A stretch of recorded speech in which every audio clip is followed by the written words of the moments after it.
lows from the lower 50s to mid-60s.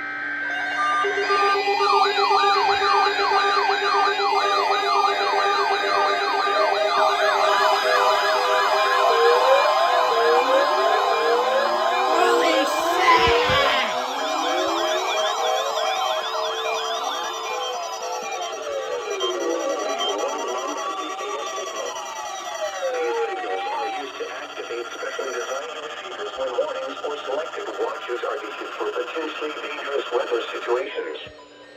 Tests of these receivers are normally conducted each Wednesday between the hours of 11 a.m. and 12 noon. If any warnings or watches are in effect, or threatening weather is possible, the test will be postponed until the first good weather day. Again, this has been a test of the NOAA radio warning alarm and EAS signal. We now return to the regular broadcast cycle.